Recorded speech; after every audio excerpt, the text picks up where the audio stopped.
Hey there! Welcome to Sounds Like Adventure. It's me, Jack. How you going?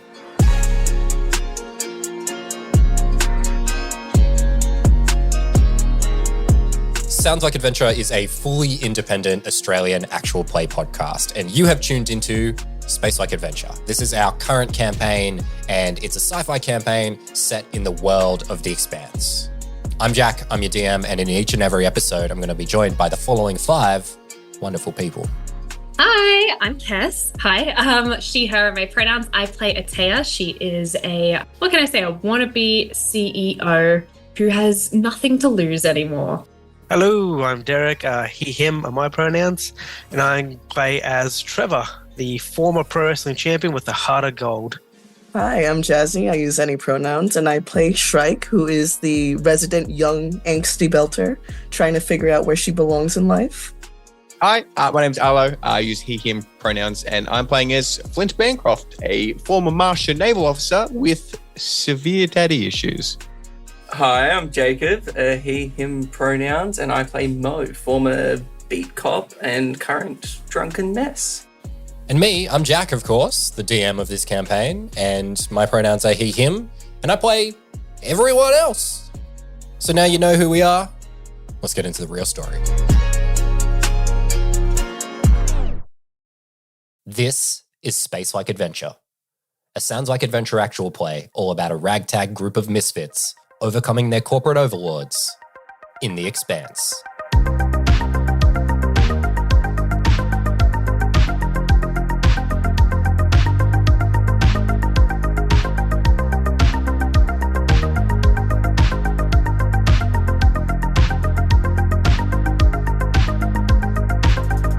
Hey there, we're back. It's another episode of Space Like Adventure. Hey, it's me, Jack. How you going? Thanks for joining us for episode 6. This is the last episode that we're not going to be joined by Arlo for. He's going to be back next week. But hey, let's talk about today. So in the last episode, we had our first instance of combat. The crew faced off against the jumpsuited figures and came out with the skin of their teeth intact.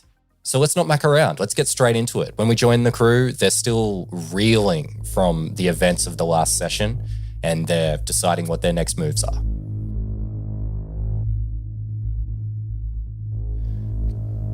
So when we join you again, the 5 of you are still standing in this cargo bay. It's a total war zone following the skirmish you guys just had with these jumpsuited figures. There's overturned crates, the shell casing, spent magazines, and obviously bodies. Lots and lots of bodies. So this is the first moment since the fight has popped off where you guys aren't actively under attack. So what's happening? What are you guys doing? What's going through your minds? I think Mo's taking stock, making sure that he's not mortally hurt, and then looking around at everyone else to make sure everyone else is okay as well. Mo might be having a hard time doing that because Atea is yelling at him. I told you, I asked for your gun, and there was no trust there. You gotta trust me. It's yeah, I'm bleeding out. I see that you're bleeding out. But when I say, hey, can you ask me your gun? Maybe you have a little bit of faith in me for 5 seconds. Would you trust you? Yes, I would trust me over any of you. Yeah, I am never, ever giving you a firearm. Yeah, you better not from this point forward, because that bullet will be going straight in your brain with that act. Okay, she's fine. Everyone else good? Shrike and Trevor, are you both doing anything? I have a first aid kit. Can I use that to get fortune back for people? Can I patch people up, or how does that work? Yeah, I think you can. But it's probably takes some time, so you could probably patch up maybe 2 people 1d6 while you guys are hanging out. Yeah, I'll go. Atea will be the first one. Really quite bloody and everything. She looks the worst of people. Yeah, so. Atea is stood covered head to toe. Atea has a bullet wound. Yeah, it's obvious. Her hand is holding her shoulder as she's yelling, and I would imagine her hand is just kind of covered in this red blood, and again, her whole body really at the end of the day, from where this person had fallen on top of her. That's a 3 on the d6. Thanks, Big O. Then the second one will be for Mo. Mo would I think Mo would be like, I'm fine, don't worry. No, it's okay. But you can tell that Mo needs it though. Mo gets 2. Yeah. Little 2 for something. Mo. Mo would want to, I'd want to check some of the bodies, see if I can find any identification or anything like that on them. Great. Is anyone else checking out the bodies too, seeing what they can find? No, just Mo. Okay, give us a perception test here. Target number on this is an 11, and if you have the searching focus, you can use that. Rude. Give me a sec. There it is. It's a 7.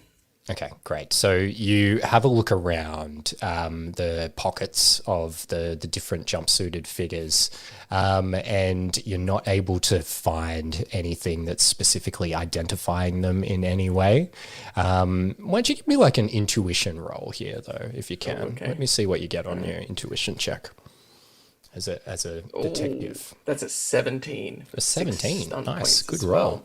well. So unless you can think of something specific stunt point wise that would help out here, I can tell you what you would intuit. Okay. Can I use breakthrough? What's breakthrough? Breakthrough, you gain not only information but some form of incontrovertible proof.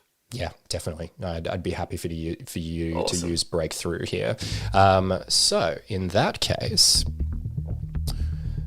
you guys, so as you're looking through all this equipment and stuff like that, you're looking through like pockets and things, you're not finding anything, but you like roll over one guy's body who's like fallen flat on his face, and you notice this like glint of metal. And you pick it out and you retrieve this small ID card. Its surface is like worn and scuffed, and you flip it over, and I think your heart probably sinks a little bit as you read it, because it says the words Vector Security on it. So the name Vector Security doesn't actually ring a bell or anything to you. That's not why your heart sinks. It's the fact that these people who were attacking you were all trained security officers. That's very troubling to you, that this was not like just some random people. This was some people who were hired to do this job, essentially, and some dangerous folks. Now, guys, the fact that these guys are after us mean that we're on the right track. Anyone heard of Vector Security? Would I have?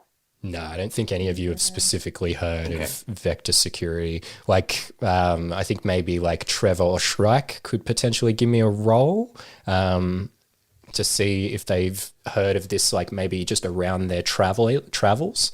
But yeah, I don't think Atea would know. And look, I'll even say, rather than a roll, I think Shrike and Trevor, you guys would be like, oh, kind of rings a bell, like that kind of thing. Like, sounds like any other security company. Okay. No, yeah. All right, then I guess we've got a new lead. We need to find out what Vector Security's involvement with all this is. It might be worth. They're just, it's security. It's a security, I don't know, business. They probably just hired them. We need to, because they came at us for specifically looking at these scientists. So they have some. Yeah, but we don't want to be involvement. we don't want to be chasing up some security place. We're right here now, so let's just, I don't know, there's got to be more here. Like, we should wait until, I don't know, the ship revives or something. And also, like, again, I'm not well. I'm bullet not. wound, like. It doesn't need to be immediate. We can. I mean, we still have his place of residence to look at and see if you have anything there that leads us somewhere. We have. So, Jack, in the immediate vicinity where we are, is the ship that they like took that guy, is that right there or not? No. So when you guys, the last stage that you left at, you guys left the security station, and you decided, okay, it's late. we're going to go going back to the ship. bounty. We're going to spend the night, and then we're going to decide our next move tomorrow. So you guys know that there's this ship, and you know that it comes in and out of the docks at Tycho Station, which actually I think Atea would only specifically know that, because I think the thing that happened here was when you saw the ship that was getting loaded into, you were like, that's the same ship that I saw in that that database when I looked at it, of this ship that's coming in and out quite often. So you know that. But yeah, what you guys were doing before you got into the firefight was essentially deciding to go home and rest, which is probably more important now, considering what just happened. Okay. So I guess, yeah, Atea. I feel like Mo and Atea are really fighting for like leadership here, and it's like, no, it's not Atea. Yeah. So she'll lean in, and I guess she'll communicate what Jack just did as to the ship, and she'll say, look, right now, as I said before, it's been a long day. I just got shot. You just got shot. And then you threw a dead body on top of me. So fun. So I think instead of chasing around with gunshot wounds in our shoulders, we recuperate. Tomorrow, well, the ship that I saw coming in and out, I say we stake it out. I second that one. I'm sure we can. Trev, Shrike. Agreement from me. Few Yeah, and she far, just nods. Yeah. few and far between that we agree, but I agree. Let's get some rest. Rest up. Thank God. Okay. Flint says, Daddy always said, Oh my God, Flip. Not now. Not now. when you're in No. trouble, you best go looking for some. Please go preen or something. I don't want to hear it.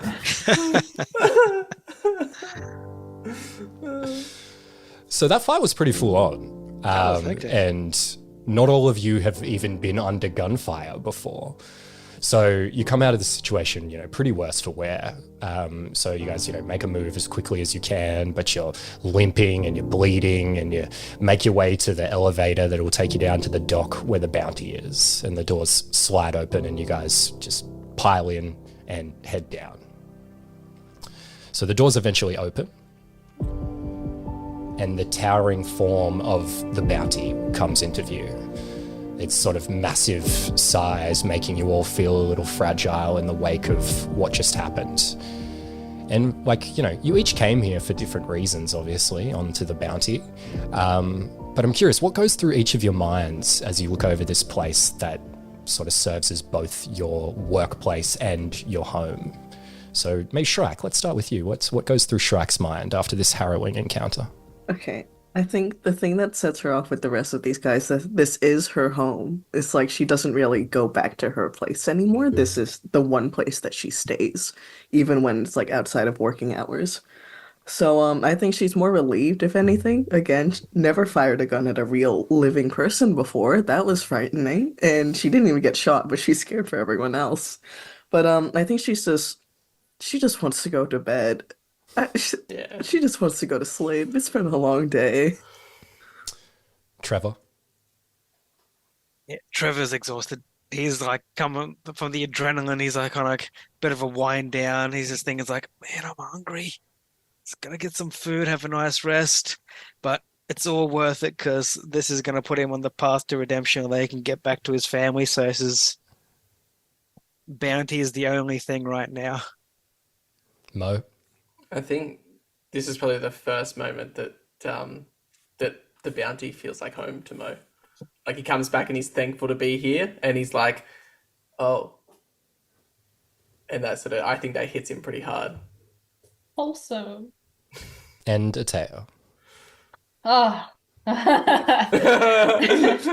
she's again covered head to toe in blood and organ viscera. She looks up at the ship and she looks around at the people around her, and it couldn't feel more just terrible. It's to her, it's just a hunk of junk, and it's almost like an extra kick where it's like, oh, okay, great. Onto the, oh, great. It doesn't feel good. It feels like she's here because of the ship, I think Mo would come up behind Atea and he'd be like, "Now we need to get that gunshot wound treated properly." Really? Wow, I didn't know that. Wow. Mo just taps her on the hurt shoulder and he's like, "Well then, good luck with that." I'm and gonna then can I punch Mo? You can punch Mo. Give me an attack roll. I think Mo would accept the punch. I'm not gonna punch him. I think I'm just gonna bitch slap him. Hell yeah. That's Yeah. also an attack roll. Okay. Unarmed? Yeah. That's just definitely not an armed attack. 8. An 8. What do? Are you trying to stop it, Mo? I think Mo would let her have it. Okay, give me a damage roll. A 1. Yeah, that's very adequate. I think Mo would let that slap happen and then be like, "Okay, I pushed that too far. I'm sorry."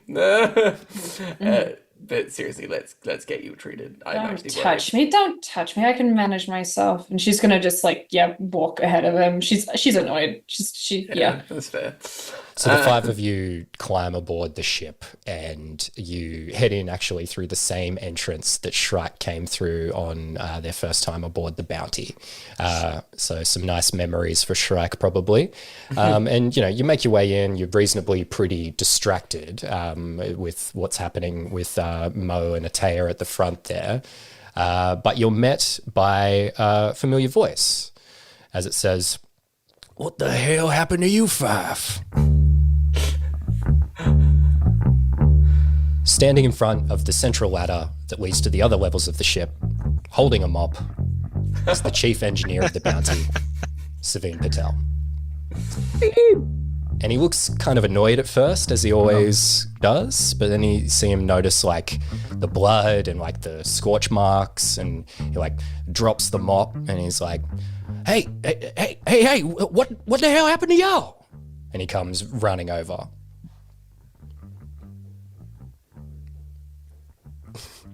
What happened, guys? Talk to me. I think we're stumbling on too much information. It's Mormons are involved. They didn't do this to us, but just security people. We just Trev. Mormons? Shh, Trev. Oh no, Savine, we got ourselves caught up in something. We're handling it.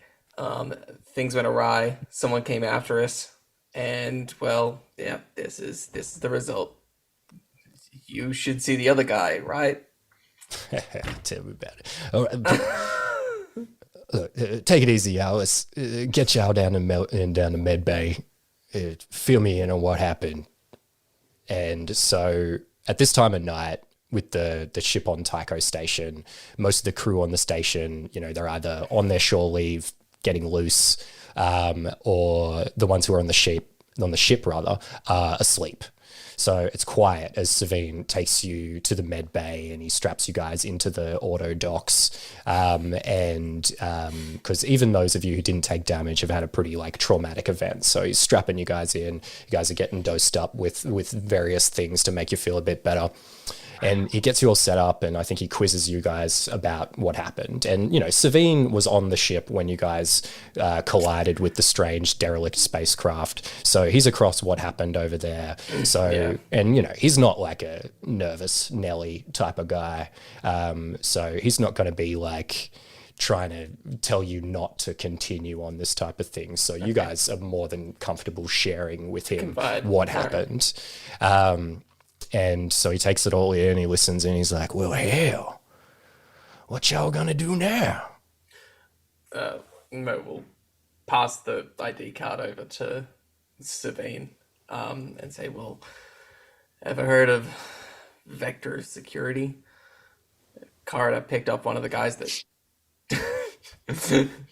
that one of the guys that attacked us. So we got a couple leads at the moment. We want to scout out these doctors' houses, see if they have anything there. We want to watch for the ship and have a bit of a scout, and then ultimately, find out what Vector Securities is and how they're involved. I think you're fixating on absolutely the wrong thing again. Who cares? They're guns for hire. What do you think, Sunshine? Well, I think that that's a dumb lead that we shouldn't follow. I think we should go out tomorrow, stake out the ship that this guy was kidnapped onto that, by the way, I have it on a drive if you want to see the footage again, Mr., Inspector Gadget over here. You got nothing. Inspector Gadget? So, he's got some gadgets now? She's just angry she got shot. I'm not angry that I got shot. Although this is a first. Just a general kind of, I feel like that's my base status. Just angry, not happy, annoyed that I'm here on this crappy little ship dealing with people with big egos and little to show for it, So, yeah, there's no trust here either. So. Wow. What the hell? I'll let you on this goddamn ship. I trust you with the goddamn communications. It's not you talking to me about not trusting? No, Savine, it's not you. It's not you. It's Mr. Insecurity over here. It's Moses. Trevor's pretty good. He's good. He's muscle. Shrike is, Shrike's great. Shrike's the best. Yeah. Oh yeah. Don't you start talking about Shrike. No. Shrike is. That's the easy way to get you kicked off this ship. No. Oh no. What if I got kicked off the ship? No, it's mostly just Mr. Fragile Eagle over here. And you know what? Flint is pretty good too. At least he, has decency. Good family, right? He's a good daddy. Do you know Flint well? Every Martian knows Flint's daddy. God, he's one of the biggest generals. No. Do you know Flint well? How much do you know about Flint? Yeah, I met him on his first day here. I know. Yeah, but on a personal level, because I said, "Do you know Flint?" You said, "I know his dad." What's going on? Why am I? You had a bad day, and now you're getting mad at everybody. I'm not mad at you. I'm not. Yeah, so stop trying to question me all of a sudden. I'm making discussion, Savine. You've done a really good job. I've never been shot before, so that was fun. But I really don't think that would have happened if I wasn't here on the ship.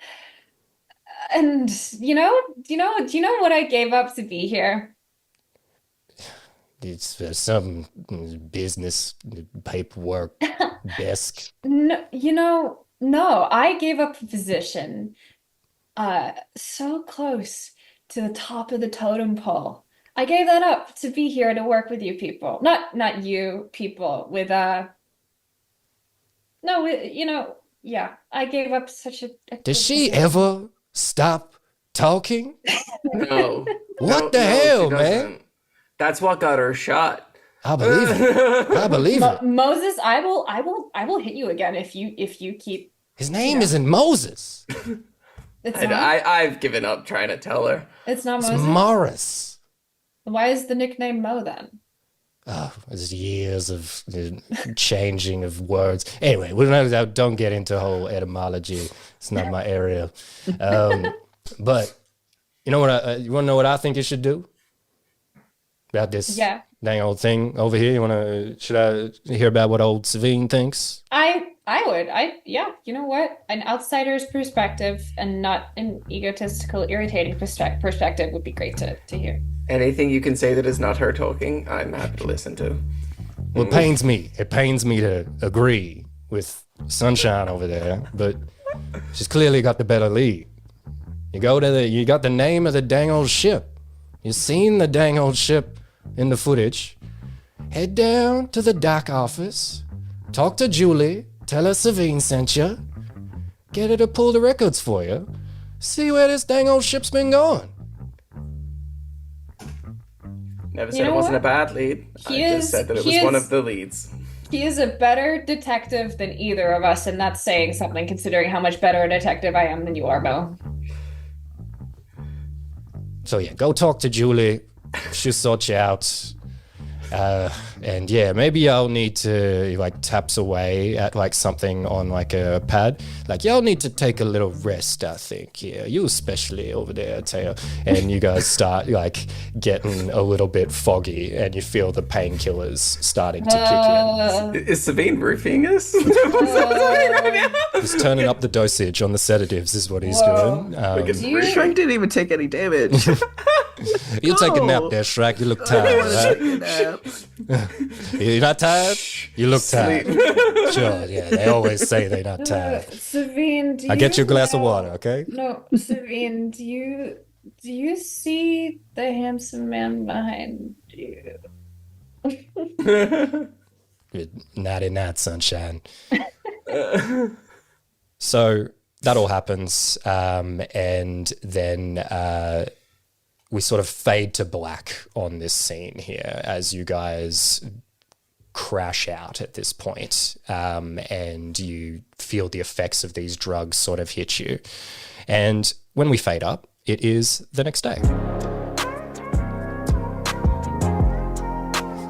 So you guys have all recovered from your injuries, and you guys are back up to full fortune at this point. And when we join you, you're all on the bounty. You've got a bit of downtime here. But one thing Savine did say while he was still with you, he impressed upon you that it was important that you act soon, essentially, rather than wait around, because he's heard from the captain that Top Brass wants you guys going out again sooner than usual. There's a specific asteroid that they want you to go and look at. So you've got a bit of downtime to plan your next move. What are you guys doing?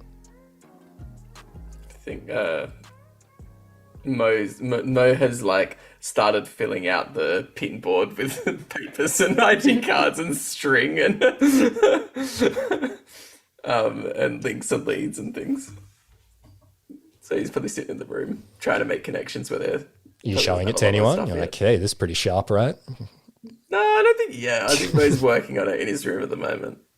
Like it's like he's not hiding it, but he's not. He hasn't gone out and said anything yet. Yep, It's secluded in his room all day. So yeah, I think the big floating lead that you would all be thinking about was what Savine suggested to go and check out. So does anyone try and like, hey, let's go do this? If I may, because I started the day, I think Atea is sending routine like status updates onto a general email to Perp Industries. Like, this would be private, no one else would know this. But yeah, it would just be like, this happened, and I can't imagine it's a specific person. It would just be like inquiries at industries.com or something. Yeah. There's someone on the other line being like, oh, is that spam bot again? In the junk.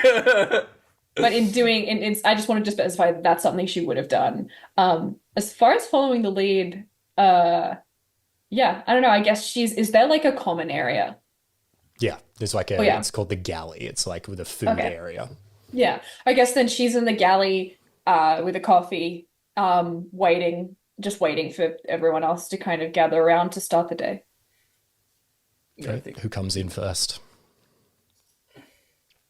Mo would eventually wander in there because he's, probably for coffee.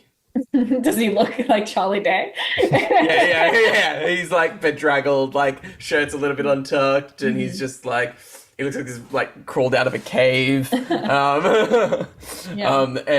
sort of strolls in looking for coffee. She's just gonna give him daggers. Morning, princess. Moses. About Shrek and Trev, what are they doing? Oh, Shrek's rocking up last, probably. I think she'll take that sleep in any day she gets. It's like a common occurrence. Shrek will always be last because she's always sleeping in. I reckon Trevor's walking in and he's going straight for the food. Getting like 2 bowls or whatever's getting served. I think Flint would have walked in at pretty early in the piece. I don't know. I don't want to make character choices for Arlo. I feel like he'd be awake first. Like he's military. He'd be like He seems like that sort. I feel like he's up in the morning and like he does like round, like a run around the ship, like Chinese. Knocks on Shrike's door to wake her up. Oh my gosh, imagine. Come for a run. He's got like a phone that plays like on his whatever it's called, the communicator, like the little military horn to get it to great. So you all arrive in here, ready to decide your next plan of action. Got a couple of different leads to look at. What do you decide to do? Mate. As we're all sitting, I think everyone's like sitting sullenly, like in their separate areas, eating and drinking and whatnot. And Mo finally just sort of chimes up and goes, "So we're going to check out that train today. We're going to check out that ship today and see if we can find out some more info." Yes, but Savine said we should go down to the the dock office? Yeah. See if we can find out where it's going. Yeah, okay. Anyone else got any great ideas? No? I think we've already decided. I think this is just a matter of let's get it done. All right. Well, let's head on out. Oh, does anyone have... Actually, you know what? Can I speak to Savine or someone else that isn't the immediate party? Yeah. So what are you like? Hang on a sec. I got to go talk to Savine. Yeah. I just gotta go speak to someone that isn't you. I meant about a dog. You're so funny, Mo. Her expression drops as she walks away. You head off to talk to Savine. So he's usually down in the machine shop. So you come down and he's probably sitting there working on some little project, turning something with a wrench, cutting something with a knife type of thing. So, he's like, "Sunshine." So she politely knocks on the door and she's like she's back to her like the mask, the pep. And she goes, "Hey, Savine, look, firstly I just wanted to say, I know I was in a bit of a bratty mood last night, but look, that'll happen to you when you get shot, right? Haven't we all been there?" Yeah. I was totally crabby when it happened to me. Oh, where did you get shot? Oh, where didn't I get shot? Tell you what. Anyway, go on. What you hear about? So yesterday when we got into that altercation, so I had this taser, totally faulty. Like I tried it like a bunch of times. Did not help me. Normally I carry like a pepper spray, but I just, you forget things, you do. So I was wondering if you had maybe a pistol of some kind or just some sort of weapon for me to protect myself with, just because I think we might be going back into a bit of a tricky situation. And like, you're the person that I can rely on the ship, when all else fails, I know I can go to you, Savine. Well, you can't. That's right. You can always come to Savine. That's true. I reckon you could go to some of these other guys as well if you ask. I reckon Trevor look out for you. He's a good fellow. Like, look, I could go to Flint, that is true. But you see, the trouble is, I don't think that they trust me with a weapon. I don't know why. Look, I can see the tensions, they're running high between you and Mo. It's fiery. You're both, what do they say in that dang old book? For mean and angry, passionate. You're real passionate folks. So, you have absolutely, you nailed, my whole persona. I'm passionate. Good like that. So you just maybe talk to Trevor, talk to Shrek first before you go to Mo, because Mo he's I know Mo for a little while now, and he's coming good. No, he's like. He's got a real, not an attitude. Like a joie de vivre, I believe is what they say. Yeah, a joie de vivre. Absolutely. Yeah, no, you're right. You're stellar at describing people. Did you know that? Did you write a lot? People have told me, you know that? Yeah. Yeah, they have. She's gassing it up. So Listen, gun. You want a gun is what you're asking me for. Yeah, look, like, listen, like, I know it's like, yeah, I could go to Trev and like I could go to Shrike, but here's the thing, right? I'm an outsider, okay? Like, I feel like you're the only one that I've come into this, this amazing little, like, this family, the bounty, this ship, and I'm still on the outside. Like, I've been here a while now, and no one, it's like, did you ever watch that old film, Mean Girls? Did you ever see that? No, I saw a Fistful of Dollars. Is it like that? Oh, See, I haven't seen that, but he's got a poncho and he shoots people, puts them in coffins. No, it is like that. But imagine I'm in the coffin and they're the ones shooting. Oh no! I want to be shooting as well. Yeah, I want to be like Mo is like Regina George, and I'm like Katie Heron. Like I want in, and I want into the clique. Who's like Clint Eastwood? Clint Eastwood. Which one? I think you're like wow. Clint Eastwood. Yeah. Wow. What a day. See, you're turning this attitude around. I like this. Oh my god.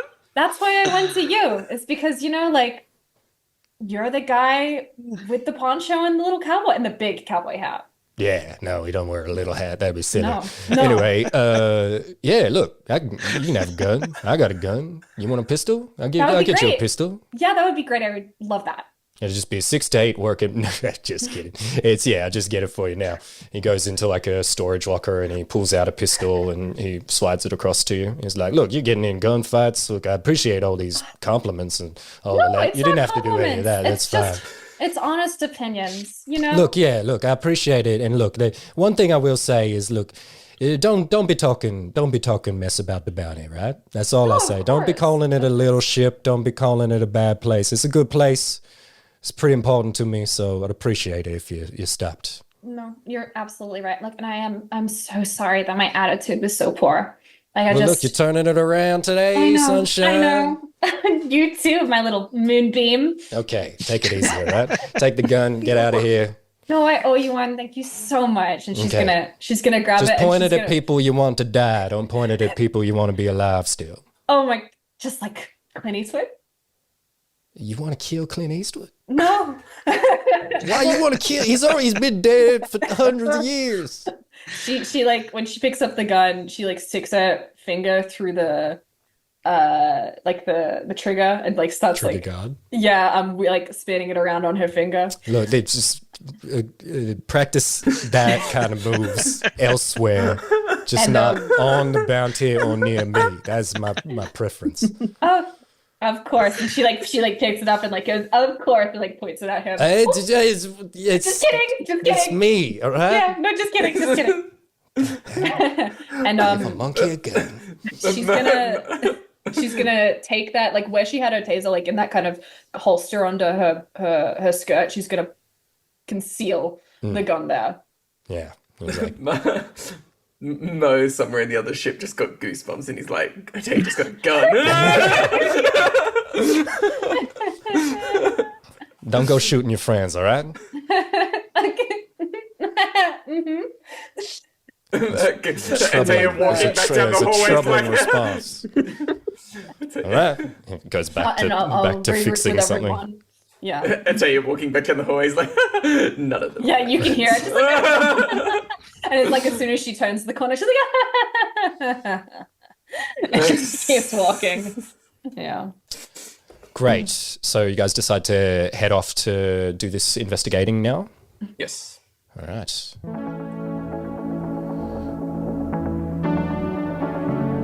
So you make your way down the entry ramp of the bounty, and as you do, the doors of the elevator to the dock where the bounty is, they hiss and they open. And out of the elevator come 10 armed Tycho Station security officers. They walk in through the dock and start crossing the room. And they must be all belters because they're all just extremely tall. But your eyes are all drawn to a smaller man who walks behind them. Stands a head shorter, but much broader than any of them. Dark brown skin, tight military haircut. And as he comes into view, realization dawns on all of you who this is. Striding across the room is the man who abandoned his post as one of Earth's greatest military heroes to lead the Outer Planets Alliance. This is Colonel Fred Johnson.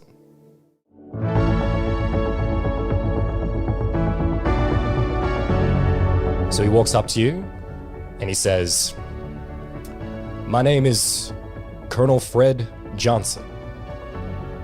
And I think it's high time the five of you and I get to know one another."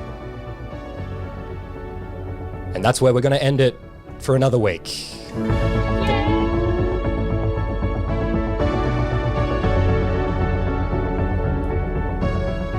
And there you go, episode 6.